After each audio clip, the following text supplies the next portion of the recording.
Warning, Cody is stupid.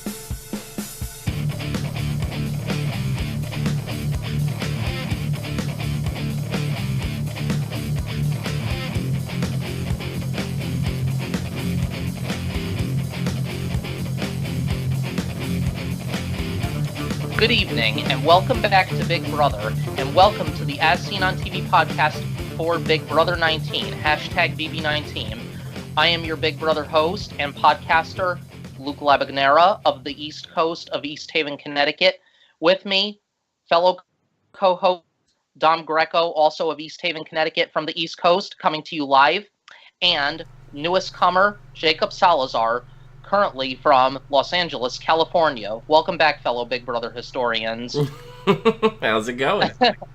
It's going good, and as I pointed out, it is time to also expect the unexpected. I see Jacob has a little surprise for us. I love the Groovy War paint, by the way. As you can see, inside the Big Brother house right now, we have the live feeds going as the house guests get underway for this coming week. I love the Cody stare that's going on right now. I love the Cody stare, I love the makeup, and I love the glasses. The Cody stare. That's fantastic. So this week on Big Brother, we have seen almost volcanic uproar inside the Big Brother house. Tempers were flaring within the first week. So, with Cody reigning as the first HOH, he has totally, in my opinion, blown up his game by making big moves too early in the game. First, nominating Megan and Jillian together, and putting them both up on the block, and I have to say, his nomination speeches did not make any sense. I mean, he was basically playing emotionally by putting two girls up on the block, but not for gameplay, just for his own personal reasons, basically calling Megan out, saying, Megan, I just don't like you, and Jillian, you're just guilty by association. Right. So immediately following the ceremony, within the days that followed, we saw Megan getting deeper and deeper into defeat and depression. And as we see, there has been some, I don't know if these are false accusations or if these are actual truths that we are seeing within the Big Brother backyard. It is apparent that, I guess, Megan accused Jessica of calling Alex a panda, or referring to her as... We covered this a little bit last week, but... we did. But yeah. So we did for that. So following that, after all those events took place and after tempers flared and emotions flew, we did see the first ever grand opening of the Big Brother Den of Temptation, and it was America who had voted for Paul. Was it Paul? Yes, it was Paul. And the first temptation was the Medallion of Safety, where Paul claimed that temptation, but unleashing a consequence on the house, he had moved forward. Was it the... he moved forward. It was a bomb. Poor Ramses. Poor Ramses. Ramses was bitten and cursed by the snake. And I want to put you guys in the hot seat because I want to give everybody a chance to actually... have something to say about this. Maybe you both could cover and give your opinions about this. So, in all fairness, I want Jacob to start off tonight. So, Jacob. Well, first, I want to talk about the fucking pansies walking into the room with the giant-ass snake statue. Everyone was like, oh my god, it's a snake. Oh my god, I totally know it's not real because it's fucking huge and made of plastic. Fuck y'all. Fuck y'all. And Cody, like, just walked in there. He's like, yup, it's a snake. Fuck it. Yeah, exactly. I mean, who could be scared of a fake snake? I mean, if it's a real snake, that's one thing. But it's a fake snake. I know it seems real because it's an animatronic. But let's be realistic, people. The thing's not going to hurt you. I know you're scared. Wasn't. Move it. Right, now. Okay, facing the wrong direction. The only person that, makes comments about, how things are creepy and things like that, the only one that I think gets away with it is Paul, because Paul is so over the top with his reactions that it can't possibly be real. You know what I mean? Right, and isn't Paul a Wiccan too? He said when he first walked into the Den of Temptation, he goes, now this reminds me of my bedroom. Yeah. Yeah, so anyway, Ramses was granted the curse of putting himself up as a third nominee for this week's nominations, but we'll get into that in a second. So, where did we leave off at? We start this week with week 2 with the power of veto. That's where we start. Okay, so here's what had happened. After Megan had self-evicted herself from the game, they had to have a renomination ceremony where it was Cody who had nominated as a replacement nominee Alex to go up in Megan's place. Right. And to no surprise, during that power of veto ceremony, which I thought was really cool because I'm not going to lie, and Jacob, I know we talked about this recently, but we love Disney, and The Little Mermaid is one of my favorite movies, so this was like a mermaid competition where Kevin was dressed up as this hot old mermaid. Why the fuck did they not give him a bra? Why would he need a bra? He's a guy. He's got the nipples and stuff. I mean, but And that was fucking, perfect. they needed to give him a wig, a bra, the bra with the seashells. Why didn't they do any of that? I'm pretty sure that costume was meant for a female, and they gave it to him anyway. I'm pretty sure they had a male costume, but they gave him the female one, and he decided not to wear the bra. I am not accepting that there wasn't one. No, I agree with you on all points but the wig. We need Kevin's awful hair. No, we needed the wig. No, and then Kevin's for him awful to hair. snatch the wig off and put the wig on the trident because later on in the house they kept the trident after the competition and somebody put their nasty ass hair extensions on it. It looked hilarious. Oh my god, that was crazy. But anyway, how did that veto competition work? They had to stack their sea stars on top of each other, getting the most to the highest, and whoever could stack the highest and not have them fall and start all over again. And also, they also had a time frame too with water. That timer, the water timer, I thought was kind of cool. that. I think that was a pretty interesting competition. Well, I love these water competitions because it's fucking hot. It's summer. They're in LA. You need these fucking water competitions, and they look fun. They do. They legitimately look fun. Like, I would love to participate in that. Like. Yeah, but the only pain in the ass is they had to keep. Well, those who were smart just kept filling and filling and filling and filling and filling. So they had the highest amount of water, so they have the highest amount of time, so they could stack and stack and stack without having to go back and look at their timers. Right. Before they Theoretically, this competition can go on for as long as they fucking want. As long as you keep refilling your timer. Yes. So the highest. So how the competition worked was they have to stack their sea stars on top of each other without them having to fall, and whoever builds the highest and swims back to their timer to hit their buzzer will win the power of veto. So, what happened was, if you noticed, prior to the veto competition, I believe Cody was trying to make deals with Alex, like, you're not my target, Paul's my target, so if you could win this veto and take yourself off the block, then you will be safe. And nobody knows my plan. Like, Cody was keeping everybody in the dark his whole HOH competition. The thing, like, with Cody, and I said this last week in our first impressions with him, like, he's very emotional. He's like a serial killer. Like, it's every emotion that you see, like, when he smiles and he laughs, they feel forced to me. They don't feel like real emotions. Like, I feel like he does not know what an emotion is. Yes, he does. He does know what an emotion is, and it's called puppy love because he has it for Alex. We will talk about that later.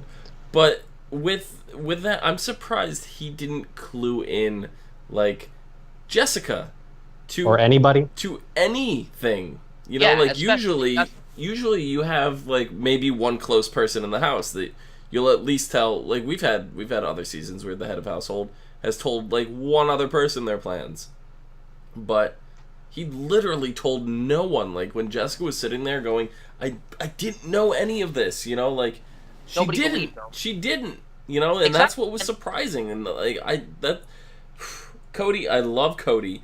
He's fantastic. As much as everybody hates him, he's one of those people that you love to hate. Yeah, he is. And I want him around for that reason. Like, I want him to go far. I want him to win. But I do. We'll get into that at a later date. But So. Yeah, but Right. he basically handed that competition to Alex. He did, yes. You know something, and everybody noticed that, including Jessica. She, in her diary room session, she was like, "Cody, were you actually trying to let Alex win? She's our target this week. We want to get her out." Mm-hmm. That was her target, but he had bigger fish to fry. So, as we all just mentioned, that Cody had thrown, it was toward the end of the competition, and he was just throwing in I think he, like, knocked over his tower of starfish, and he was like, it was like a fuck it type of thing, and everybody noticed on the sidelines. They're like, did he really just do that? So, with that, congratulations, Alex. You and I have won the golden power of veto. Who are you going to use it on, Luke? I have decided to use There's the a power... wrong answer. There's a long answer, and what would that long answer be? Oh, I have to use it on one of you, right? Yeah. Okay, so we're having our own little nomination ceremony here. So, okay, you have hold on. You have Cody down there with the death stare and a pair of scissors because he's ready to murder you, or you have Rancy Pants. Who would you take off the block, Luke? Okay, so we're having our own little nomination ceremony here tonight for the fun of it, or actually our own veto ceremony. So let me start. This is the veto ceremony. Both Jacob and Dom have been nominated for eviction, but I have the power to veto one of the nominations. I would like each of you to give me one chance why you think I should use the power of veto on you. Jacob, you're first. So I think that I have been pretty loyal to myself because that's the only person I can trust in this game. But if I had to say why you should keep me is because, you know what, I will do you all the favors you want to, whatever the fuck it is that you need to hear that you want me to say, I will say it to you. You should pick me. Thank you. Dom, give me one. Dom, it is your time to stand and give me a reason why I should use the power of veto on you. You should keep me and not that Fruit Loop dingus down there, and that's that. Well, seeing that I like you both and I love you both very much, but cut the shit and who do you pick? But obviously this is a game. I do not want any type of hard feelings, and it's way too early in the game, so I have decided not to use the power of veto. Rude. This veto ceremony is adjourned. Rude. I'm sorry, but it's too early in the game. But unlike Alex, who actually used the power of veto on herself. Alex did use the power of veto on herself.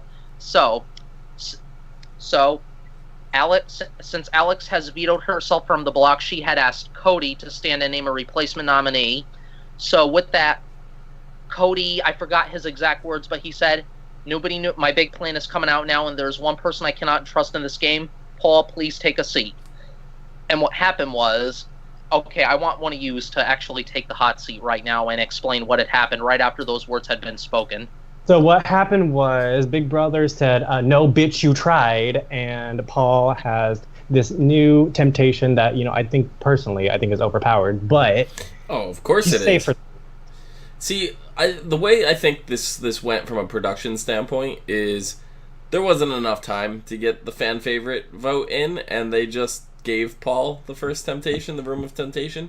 Or if there was enough time for them to tally the votes and get all the whatever in, Paul's a vet, so he's instantly going to be a fan favorite anyway. So they kind of banked on that, knowing that, and I think making that power so strong, they did that with Paul in mind, because they knew Paul would be out otherwise. Right. They want to keep him around for TV purpose, ratings, all that. So I feel like, yeah, it was intentionally made powerful. It was overpowered, but it was designed with ratings in mind. Mm-hmm. That's right. So in Paul's exact words, he has stood before the rest of the house, and on the big screen in the living room, the medallion of safety had glown, and everybody was like, "What is that?" Like, everybody was totally shocked. Paul stands, and he says, "I have received the Medallion of Safety this week. Therefore, I am safe for the next 3 evictions. Therefore, I cannot be nominated. And this was Cody's exact reaction. I think Jacob could do a better reaction. Jacob, if you please. That's perfect. That is perfect. So with that in mind, Christmas, you're screwed. Yeah, he said, Christmas, you screwed yourself. Please take a seat. And Christmas is just like totally blindsided. Right after that whole ceremony, everybody just was totally blindsided by what Cody did. It tore their whole alliance in half. Like, the whole aftermath of it, it's just like, you know, Cody's flipping out. Three weeks of safety, you know, but he's screaming. And, like, he had other choices he could have put up. He could have put up Ramses. He could have put up, I don't even know who the other person was. He could have put up... There's so many options he could have put up. He could have put up Elena. He could have put up Josh. He could have put up Matt. He could have put up Dominique. Matt, well, actually, no, those people are all in his alliance. I'm talking about people that are not in his alliance. Josh, Ramses, Jason. Well, Jason could have been. Yeah, Josh, Ramses, Jason. Those are that's the who only it was. outsiders. No, but he named them as he the made babes, a deal. the He jocks, made a deal with named... Jason. He made a deal with Jason, so we got to take that out of the equation. Take his whole. But nobody knows that. Right, they don't. But he did. He made the deal with him, and like his whole alliance. So we had Ramsey and I don't remember who the other person was. That's not in his alliance. It was a guy, and I can't remember. Josh if I showed him. Was it Josh? Josh and Kevin, but like nobody wants to touch Kevin. Well, Kevin's just cool with everybody. Pretty much, but Kevin also would, like, they talked to him and he said he was voting for to evict Christmas. And he actually voted to evict Jillian, which was the truth, because nobody knew, because it was by a vote of, that's what we're gonna do. Kevin is such like a sneaky motherfucker. Like, everybody loves him, and like, he's been doing all this stuff behind their backs, and he's been lying to their face. He's so good at lying that Cody believes him. Right. That's right. I mean, nobody believes anybody right now. That's how screw up this cast is. You know, this cast should have been casted for Big Brother Over the Top this past winter, because they are so over the top, this cast. It's uncanny. The next morning, I want to discuss the events, what happened the next day. In the morning, things were running smooth and easy, and Jason and Christmas had their morning routine, but surprisingly, while giving Christmas a piggyback ride in the backyard, Jason had slipped and had managed to drop Christmas.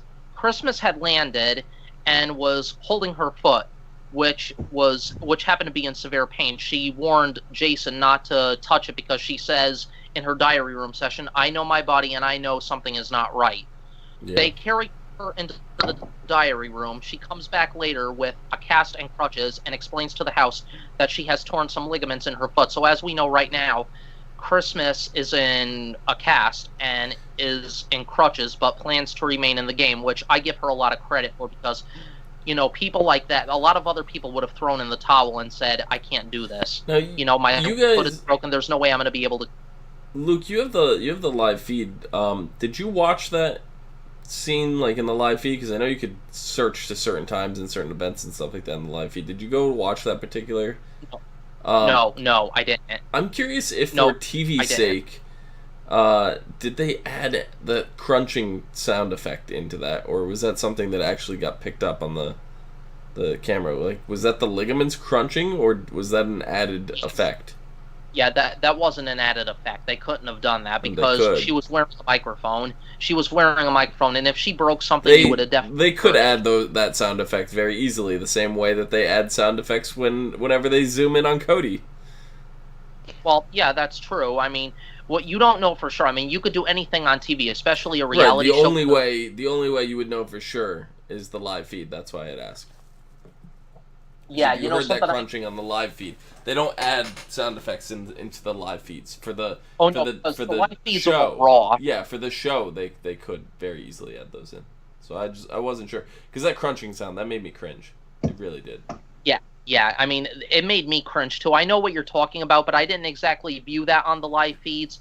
But I did hear something happened when she actually fell during the episode, and it's hard to tell whether it sounded real or whether it was an added effect that production or CBS added in. Yeah. But following that, she came back from the diary room, and naturally everybody's feeling bad for her, and surprisingly Jessica was too. I mean, people were feeling bad for her, but she said, no, I'm going to stay in the game and I'm going to compete. A broken foot's not going to, I'm not going to put myself out of this game. This is a once-in-a-lifetime opportunity. But getting to the live eviction night, so, I want to add your votes in as well, so we can actually make ourselves as realistic as we can with this season. So, Jacob, please cast your vote to evict. I vote to evict Jillian. Thank you. Dom, please cast your vote to evict. I vote to evict Jacob. Okay. Where is he? All of the votes are in. Let's now give the news to America and the house guests. House guests, America, all of the votes are in. Just a reminder, when Julie reveals the vote, the evicted house guest will only have just a few moments to say goodbye, gather her belongings, and walk out the front door. By a vote of 8-4, Jillian, you are evicted from the Big Brother house, and the look on her face. Yeah, well, she explained that, she thought it was going to be a split vote. It was going to be 4-4. And that Cody was going to break the tie and evict Christmas. So, yeah, she was completely blindsided. Like, she had all the vote, it was a split thing. Everything was locked in. If it wasn't for Kevin, and if it wasn't for Josh switching their votes, then that's exactly what would have happened. Is Christmas would have went home. Right. Well, yeah, no, you're absolutely right. But this is what I don't get, and I'm going to need answers from the both of you because, my mind is kind of scatterbrained right now with all, with all the drama and stuff. Why exactly did Jessica, like, as soon as Jillian exited the Big Brother house and tempers just started flying again, and it was like a whole turmoil of events that were spilling out right after that, why did Jessica have the nerve to get in Christmas's face calling her a coward and like almost I really thought that Christmas was going to ram those crutches up Jessica's ass, to be honest. I was like, why were they going head to head with each other? So Jessica is a bitch, and and bitch is gonna do what bitch is gonna do. She did not like that her image was ruined on live television because the evictions are live. And Christmas basically said, y'all fucking suck, I'm coming after you. Mm-hmm. And to Jessica, that's code for I hate you in her mind. Mm-hmm. Right. And so now she's afraid that she looks bad on TV. Which she should feel that way. She has a right to be mad because, Christmas called both her and Cody out. You have a right to be mad about that. But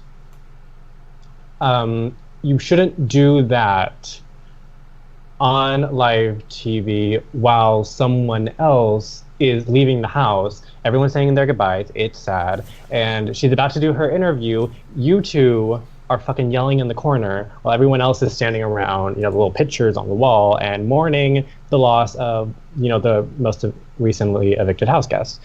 You need to wait and fucking take it to another room when that's all, good and done with. Right. But no, these house guests don't know any better because tempers are flaring and they let their emotions get the better of them in my case, including Jessica. Jessica is a big emotional basket case. I mean, she's like the Rachel Riley. Remember in her interview at the beginning of the season where she said she wasn't catty? Yeah, she is catty, but that was a lie, wasn't it? Pretty much. Yeah, I mean, these house guests, they will lie before going into this game to actually get the viewers sidetracked. That's what they always do. They do this every season on Big Brother. It's either that or they honestly believe that they're not. See, this is why, Jessica, you need to get a book on self-awareness. Actually, a lot of people in this house do. Okay, so I think Paul is the only one that is very self-aware of everything. Oh yeah, he knows. Well, Paul is but more wiser maybe- this season because he was a newbie before, so he knows what they're going through. But But here's the thing. even then, it's not what they're going through and everything. It's how Paul perceives himself and how Paul perceives how other people perceive him. He knows that this is how I come off, and this is just. You could be a different person internally, and also you can be different by how other people perceive you. He knows who he is, but he also knows the person that he projects onto other people. That's a good tool to have in life and also in this. Yeah. That's right. That's right. So, following Julie Chen's eviction interview with Jillian, it was now time to crown a new head of household, and CBS added a little taste of the new premiere and series of Candy Crush. Yay! Side note. Did any of you guys actually watch that? I didn't watch it. I could care less about it. Okay, But, I watched it. Paul was on it. So this was pre-taped before they went in the house. Paul was on it. Mama Day was on it. Frankie Grande. Caleb, yeah, and then a bunch of people from Survivor or whatever. I watched it, and I was just like, I don't know what I'm watching, and I don't know, like, why I'm watching, but I watched it, and I will, now that I have that out of my system, I will never watch it again. But corporate synergy, you guys, that's what we need to cross-promote our shows. That's what they do. That's what CBS does. They were cross-promoting Candy Crush that was premiering immediately after Big Brother that night. But here's how the game worked. They had the big Candy Crush board with the heart in the center, and they had 3 different ball tracks where you could roll the ball down to get it into the center of the heart. And whoever was the first house guest to get that ball into the center of the heart would become the new head of household. But here's how the competition worked. On Julie's go, candy started falling from the roof or from the ceiling, and all the house guests had to search, I guess, for the tickets or something like that in each bit of candy. Yep. And they exchanged their tickets for a ball. And Cody was since Cody was the outgoing HOH, he was not eligible to compete. So he was collecting the tickets and handing out the balls to the house guests. And he was fucking not happy with his job. No, he wasn't. I mean, you could see... When is Cody happy at all? Let's be serious. He was happy when he was fucking looking at Alex's ass. Yeah. Did you all notice that? Did y'all see that? She was in front of him, and she didn't even realize, I don't think, that she was in front of the desk while she was just, doing the competition, looking for candy, and she's bending over, trying to get the candy and trying to get the tickets out, and then he's just, deathly staring at her. He's about to attack her. Yeah, he's scary. She was oblivious to that whole thing. Yeah. No, but like, did you see every time Paul went to the front and he went like over enthusiastically 3, right to his face, and he's just sitting there, Cody's sitting there stone faced, just like, here's your 3 tickets. It's just like, he didn't like Paul from day one. Well, no, fuck no. I mean, that's just him. I think, Cody, you need to sit down. Maybe have some tea. Do we need that? Maybe you just have some tea. Sit by yourself for a second and just rethink your life. Because you need to fucking. I don't know what the fuck is wrong with you. This is okay. Let's do a new show. It's called "What the Fuck Is Wrong with You." Okay. I think what he really needs is he needs to get all of this. He needs to sit down with Alex and tell him how he really feels. This is what you do in grade school, where the dude picks on the girl because he can't tell her that he likes her. This is what he's doing. Right. He's picking her by putting her up on the block, and then he goes to her saying, "Yeah, you're not my target. I'm going to save you. So that way, I'm going to put you in danger. Then we'll save you, and then you're going to be mine." Right. Because you're going to like me then, right? That's how this works. Yeah. Right. Yep. Yeah, he's just crazy. So, anyway, after hours and hours of scrambling through the candy, everybody's trying to make a shot for the candy, for the candy heart in the center, trying to get their ball in the center. After many, many, many, many, many hours, as Kevin they leave on the light. Really close. Who came really close again? Kevin Kevin did come very close. With the center skinny beam that nobody ever tried to do, but he did, and like he fucking got it. It was on the platform. It just missed a little bit. It went in and bounced out like instantly. Like it skipped over it. Like if you ever play mini golf and you hit the ball just a little too hard, and it skips over the hole, that's exactly what he did. Well, let me ask you, would that have pissed you off too if you tried to make that shot, guys? Yes. Mm-hmm. I mean, what would you would you have said fuck or something like that, or really called it out like blasted and swearing? Maybe. Okay, well, that was his first try, so I wouldn't have dropped an F-bomb, because really, what you really get frustrated after a while, and you can tell people were getting frustrated after like what seemed like hours after playing this fucking game, because nobody could fucking hit the ball like 2 inches in front of them. But then you had Kevin's logic too, where Kevin was just like, "Look, nobody's gonna evict me. Why? If I win, I'm gonna potentially paint a target on my back. Like, I shouldn't win. No. You need to pick your battles." Yeah, he's playing smart right now. He's one of the dirtiest players right now, and people don't even realize it. That's how damn good he is. I actually like Kevin. You know something? On Facebook, on the groups that I've joined for Big Brother, they actually posted some Throwback Thursday pictures of Kevin when he was young, and let me tell you, I just have several words. Va voom. Like, you would need air conditioning in the room with him. Yeah? I need air conditioning now. Oh yeah, we definitely have air conditioning now. I have a fan running. Does that count? That counts. Hey, as long as it keeps you cool, that's what keeps you cool, But getting back to the competition, so after many, many hard tries and after many, many hours, I'm sure, of painful digging and trying and really excruciating to, I don't even know what I'm saying right now, but after hours of trying and nearly feeling defeated, congratulations, Paul. You are the new HOH. It was like, it was ridiculous if you thought anybody else was going to win after you saw what they were doing. The entire house, minus like 2 people, were handing Paul their tickets. That's right. It's just like, here, you go. Oh, you're done? Here, go again. Oh, you're done? Well, everybody's against Cody right now. The alliance that he did have are all turning on him now because he did the fucking stupid shit. And then you have the other side of the house who weren't with him to begin with. Well, so, yeah, they're like, yeah, Paul is upset because he was on the block, and then, like, thank God he had the fucking safety net that he had. So they knew, yeah, if Paul wins, he's gonna go after Cody. Yeah. So, now, my question to you guys is, this whole, you can give it to another member, give the tickets to another member. Do you think that was something that they added in because of Christmas's injury? Because that's what I was thinking this whole time. Because they don't do this normally. Yeah. No, they don't. At Christmas, did you see the way she said, obviously I can't use my feet right now because I have a broken foot. So I'm waddling, I'm just, she's crawling around like a seal, like a sea lion. It's really, really sad to watch, and also kind of fucking hilarious the way she's just sort of crawling around like a really poor old homeless lady. It's really kind of hilarious, but I'm sorry, Christmas. You must be in so much pain. Oh, I can only imagine. But you guys, you got to give her the credit. I mean, after all, she's still competing, and she's in pretty bad shape right now, but yet she's still in the game. Yeah.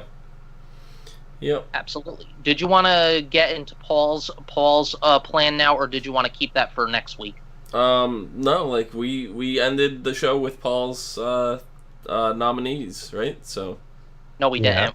We didn't get into his plans yet. But no, on our show. I'm saying on the live show, or the. Oh yeah. Yeah.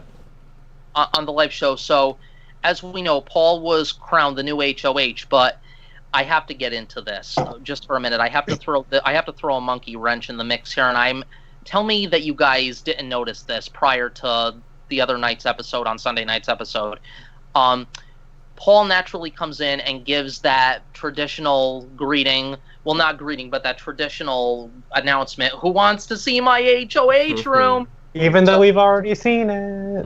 Right, but anyway, this is not a first that this has happened, but Jessica, being the spoiled little brat that she is, just said, no, I want to go into the diary room. She's trying to open the diary room. Finally, she gets in. She goes, they want to put me up. I could give a shit less, But Cody goes up there, and he's standing aside with folded arms going... I love all the sound effects that they were adding every single time they zoomed in close up on Cody. Shit, why didn't I bring a toothbrush? Why? How come? What do you need a toothbrush? Because I'm assuming you're talking about like a vibrating toothbrush. This is the fucking him brushing his teeth all furiously. Oh, that one. Okay. Yeah, he's doing it. He's doing it. I meant like the buzzing noise because I was like, that's pretty much what they were playing. Okay, Luke, because you're gay, that doesn't look good. No, I was moving my tongue around on my cheeks.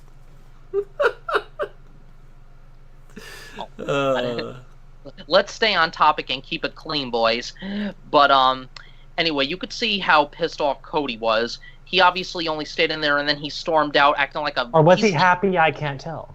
Awkward. Of course, he wasn't happy because he felt defeat. This is why I miss Danielle Donato in the house so much, because that's what exactly... She would have been the first person. She would have beat Paul to it. She would have turned and she would have been like, awkward. That was her catchphrase from season 8. Yeah, and it's fucking annoying. Okay, so, boys, I want to ask you both, since I don't want to take up the whole show here and stuff, and I want to put you guys in the hot seat, can either of you tell me, both in your own ways, Paul's plans for this week? Jacob or Dom, who wants to go first? I think Paul is an idiot in terms of this ceremony. Like, he's putting two of he wanted to put two of his alliance people on there, right? That makes zero sense. You put one at most. You put one. If he put, what he should have done is put, I don't know, because in a way, because if he put Jessica up, and Cody got into the veto, and Cody used the power of veto on Jessica, it would have actually made him and Jessica safe. So I mean, I kind of get what Paul's doing here, but he ended up working it out in the end, and ended up being okay, and that was picking Josh and Alex to go up. Yes. Jacob, do you think that was a right choice? Yes and no. Because I think... Okay, you never know what's going to happen in this game. You just don't. Right. You can have a plan, and then the plan could change within 2 seconds. Right, because all it takes is somebody to win this veto right now, and either remove Ramses, or not use it. Yeah. What Paul is trying to do is when you have a target, and maybe you have 2 targets, but one target's bigger than the other one, you don't want to put the bigger target on the block direct, at first, because there's always a chance they can save themselves. You put the lesser target up so that if they happen to win the veto and they save themselves, you can put the bigger target up. Yeah. Or if the bigger target wins the veto, right, and they choose not to use it, or they choose, or if they choose to use it on the lesser target, then you're fucking screwed. Yeah. So you do need to be careful, and see, because I think what he did this way is the way it works is if one of them do win it, let's say for whatever reason, Cody or Jessica won it, and they took somebody off, they know the opposite one's going to go on. So it's going to be Cody or Jessica winning it, and they're not going to use it now. And either way, in that situation, it ends up being the same thing. Like, if Jessica was up on the block, for example, and then Cody won the power of veto, took her off, then it saves the 2 of them. It's essentially the same thing as what we're dealing with right now. At least in this situation, they could vote to evict Josh, and though it's not the intended target, and though they wouldn't be happy, to be honest, I don't think the house would care. They won't care, and it doesn't affect anybody. Exactly. So I think it ends up being okay. Yeah, I mean, I think Paul... Because it's not going to break up the alliance or anything. Yeah, but you wasted an HOH. That's a problem. Kind of, yeah. Right. I mean, I personally think in this case, Paul isn't wasting his HOH. He's kind of playing a smart move right now by putting 2 pawns up. And, You The know, problem is pawns can go home. pawns do go Pawns home. usually go home. Pawns usually go home. I'm not denying that, but I mean, it's rare, but it does happen. But I think right now it's a good game move on his part because he's played this game before. So if he puts 2 pawns up, even though Ramses has put himself on the block, it does create a dent in there because Ramses could, because Ramses is now a 3rd nominee after being cursed by the Den of Temptation. So I think the worst case scenario is that either the veto isn't used, whoever isn't in the who's not on the block and playing the veto. If they decide not to use the power veto, then it's a waste of HOH for people, and knowing that he could not replace one of those nominees with Cody. That's the worst case scenario that could happen right now. Worst case scenario is that Paul goes home. Because, with this fucking game, you can end up sending yourself home. You don't even know. He's safe for 3 weeks. And there's going to be Wait, another is it 2 twist weeks that now? negates all other twists. 3 weeks game. total. So it was last eviction. It's this week counting Paul as head of household. He's safe through his head of household. Right. And next week, whoever's head of household reign it is, he's safe. And when that twist is over, then Ramsey's twist is over. But it's also over because, he has to put up himself whatever week he Ramsey's twist is technically over now because he put himself up already. But had he not used it, he had to have used it by the time they reached 3 weeks. Right. And I think this was a really smart week for Ramsey's to use it. Yes. But. And there's always a but. There's always a but. He's an idiot for not talking to Paul. He should have asked Paul what the plan was. Yeah. But then that would have revealed that he was cursed when he didn't have to reveal that he was throwing himself on the block. He could have just asked Paul what his plan was. Because right now, you saw after he put himself up, you saw as the show was coming to a close, in the final things, we see a diary room session with Ramses going, well, I hope there's a backdoor plan because, the 2 people that I thought were going up aren't up. So I'm really hoping there's a backdoor plan. He's worried now that, he screwed up by picking the wrong week. He should have talked to Paul to find out what was, what Paul was thinking at least. Maybe Paul wouldn't have said what he was actually going to do. You never know. You don't know, but still, talking and trying to read the person to find out if they're lying or telling the truth is better than blindly throwing yourself on the block. Because I think worst case scenario for Ramses, is that Cody and or Jess win veto, choose not to use it, and then everyone is going to say, well, we have these 2 pawns that we don't want to go home anyway. There's Ramses sitting there, and nobody really trusts him anyway because he's going around, going to one room, has what he needs to hear, leaves the other room, has what he needs to hear, leaves the other room. And so people are noticing that. So I think if the plan doesn't go how it originally was supposed to go, they could end up going after Ramses now. Yeah, oh, for sure. For sure. And yeah, I mean, like Jacob was just pointing out, going from one room to the other, hearing what he needs to hear. In the words of Rachel Riley, all floaters, grab a life vest. Your time is limited in the Big Brother house. I'm sorry. The biggest floater in this house right now is Kevin. Kevin is a floater. He's under the radar, and so is Dominique, Raven, and Matt. Who? All of which are in an alliance. Kevin is just kind of drifting off into nowhere land by himself. He's sitting there. He's sitting there on his way to Jake. Yeah. Mm-hmm. Follow me. On his way to Jake. Oh yeah, no. To nowhere land. I mean, it is nowhere land right now. I mean, look at them. They're all just like. Oh, and by the way, Mark, he's got a nice body there. But anyway, have we covered anything else, or is there more that we need to cover before we conclude tonight? Nothing major, just small little bits, that go on throughout the episode to pad out the episode. The cute little things that happen. Let's see. Jess and Cody had a little part-to-part.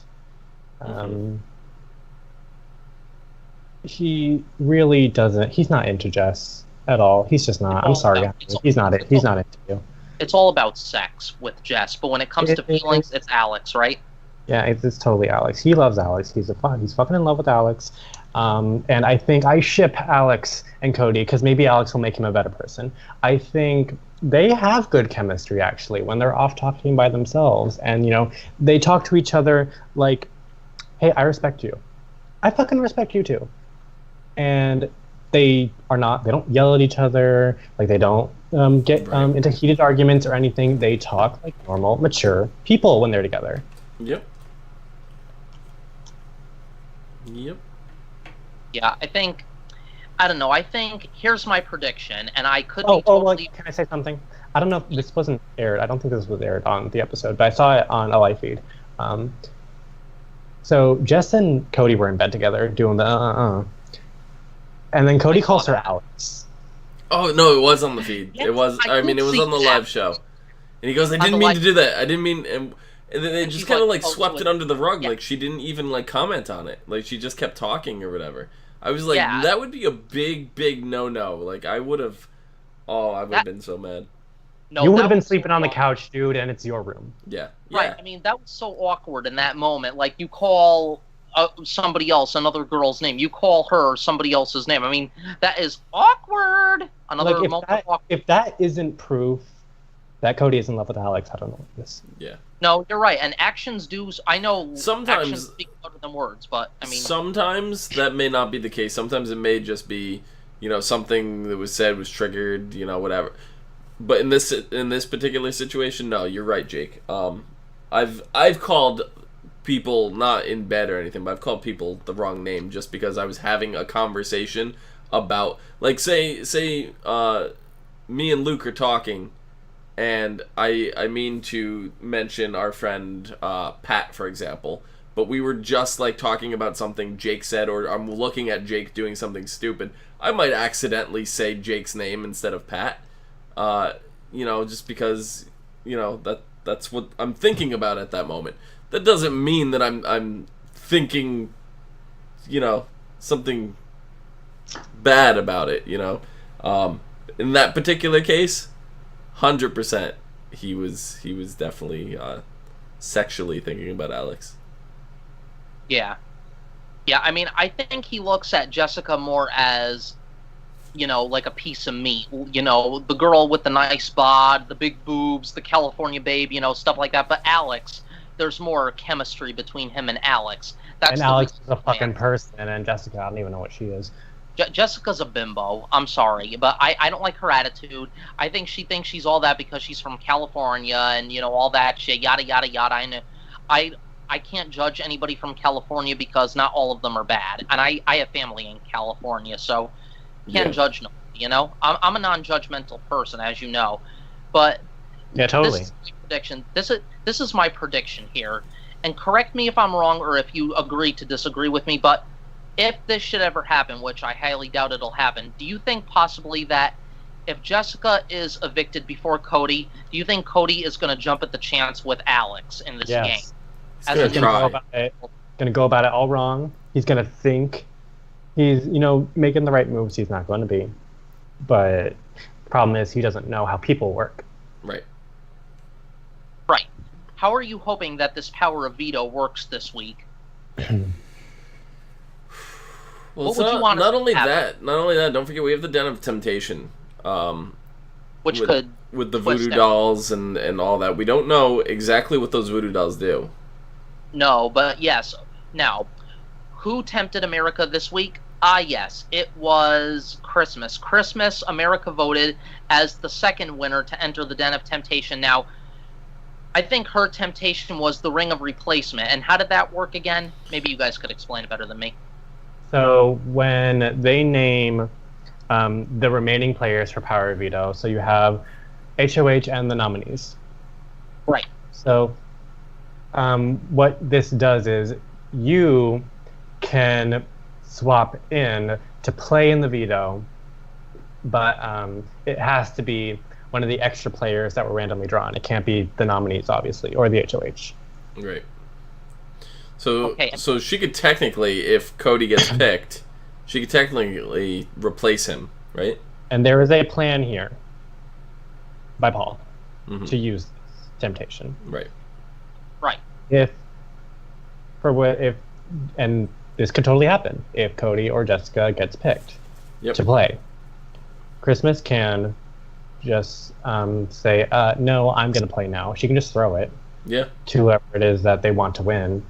Yep. And then it's all good. Which is why I think maybe putting Jess up. The big X factor though is Ramses. Yeah. Which I think what you could do is, and this is what I would have done if I was Paul. I would have put up Jess and somebody else. I don't care whoever pisses me off that week. And then the twist of Ramses putting himself up. Yeah. With all those factors, I would have, and had I found out about the twist, the Den Temptations twist, I would have said, okay, this is perfect. So if Cody gets picked, then you put yourself up, throw the competition to me, so that, or anybody else in our alliance who happens to get picked, but preferably to me, because I know what's going to happen if I have it. And then I take off whoever it is I put up next to Jess, then put Cody up there. Then we have Jess, Cody, and Ramses up, and things can change, in the next couple of days, but my target is Cody. But if things were to change, I still have two other targets up there who I would want out if they were to go home. Now, we don't know what the curse does exactly, right? Which is Christmas's curse, and her curse was to put 3 voodoo dolls in the pot that she wanted to curse, right? Right, she picked Jason, Jessica, and Cody. Yeah. Mm-hmm. So we will soon find out on Wednesday what that curse and consequence is. Right. And that is what we will cover during our next weekly podcast of BB19. Yep. So have we covered everything else? Is there anything else you guys want to add? I think that's about it. Okay, so to end off with, get 24/7 live video from inside the Big Brother house with the Big Brother live feeds. Go to cbs.com/bb19 to try it for free. So, Dom, where can the people find you? You can find me down below at Phenomenon, PHENOMEDOM. Jacob, where can the people find you? You can find me and all of my giggles and gore and monsters and mayhem here on YouTube at Jacob Salazar, or you can find me on Twitter, tweeting me throughout the week, throughout the life at ToNowhereLand. That is TONOWHERELAND. Join the Nowhereland Society. Loving it, loving it. You can also find me down below on Twitter at Zupa23, ZUPA23. Dom, take it away. And you can find us all and more on Facebook, Gmail, G+, Twitter, MySpace, and right here on YouTube at /ASO TV Podcast for some more podcasts for some of your favorite TV shows, games, and movies. From outside the... Oh, is that my cue? Mm-hmm. From outside the Big Brother house, I am Luke Labaganera. This is Dom Greco and Jacob Salazar. Good night.